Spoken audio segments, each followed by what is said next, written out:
NDA വിപുലീകരണത്തോടെ UDF-ന്റെയും LDF-ന്റെയും ചങ്കിടിപ്പ് കൂടിയെന്ന് 2020 അധ്യക്ഷൻ Sabu Jacob.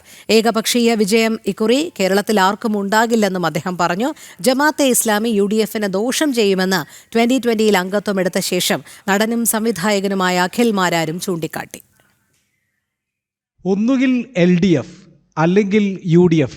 Kerala രാഷ്ട്രീയത്തിലെ ഈ പരമ്പരാഗത ഈസി വാക്കോവർ ഇനിയുണ്ടാകില്ല എന്ന് 2020 പ്രസിഡന്റ് സാബു ജേക്കബ്. തെരഞ്ഞെടുപ്പിൽ കൂടുതൽ വിവാദമുണ്ടാക്കുന്നവരും പണമെറിയുന്നവരും ജയിക്കുമെന്ന പതിവിനെതിരെ പ്രൊഫഷണലായ പ്രചാരണമാണ് ഇത്തവണ NDA നടത്തുക.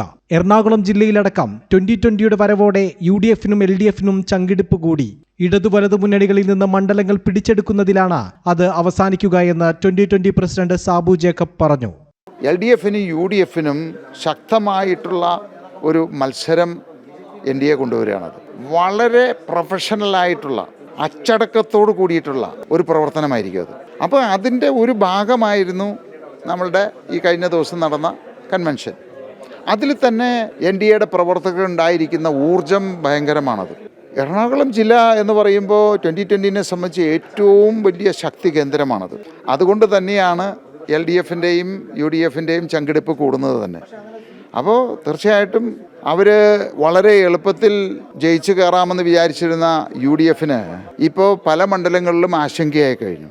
ഇനി നമ്മൾ പ്രവർത്തനവുമായിട്ട് ഫീൽഡിലേക്ക് വരുന്ന സമയത്ത് പല മണ്ഡലങ്ങളും തോൽക്കും എന്നുള്ള രീതിയിലേക്ക് വരും. അവസാനം പല മണ്ഡലങ്ങളും നമ്മൾ പിടിച്ചെടുക്കുന്ന സാഹചര്യത്തിലേക്ക് വരും.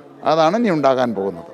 വിജയത്തിനായി കോൺഗ്രസ് തയ്യാറാക്കിയ രാഷ്ട്രീയ സമവാക്യം അപകടകരമാണെന്ന് ഓർമ്മിപ്പിക്കുന്നു 2020ൽ ചേർന്ന സംവിധായകൻ അഖിൽ മാരാർ. ജമാഅത്തെ ഇസ്ലാമിയുമായുള്ള ബന്ധം കോൺഗ്രസിന് ദോഷം ചെയ്യും. ഇസ്ലാമി ബാധവും കോൺഗ്രസിനെ ദോഷം ചെയ്യുന്നു.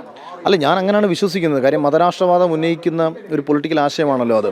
ഞാൻ കോൺഗ്രസിന് അനുകൂലമായ നിലപാടുകൾ സ്വീകരിക്കുമ്പോഴും കോൺഗ്രസ് പരിപാടികളിൽ പങ്കെടുക്കുമ്പോഴും ഞാൻ വളരെ ശക്തമായിട്ട് SDP, പോപ്പുലർ ഫ്രണ്ട് അല്ലെങ്കിൽ മീഡിയ വണ്ണിൻ്റെ നിലപാടുകൾ, ജമാഅത്ത് ഇസ്ലാമി നിലപാടുകൾ ഇതിനെയൊക്കെ ശക്തമായി എതിർക്കുന്ന ഒരാളായിരുന്നു ഞാൻ.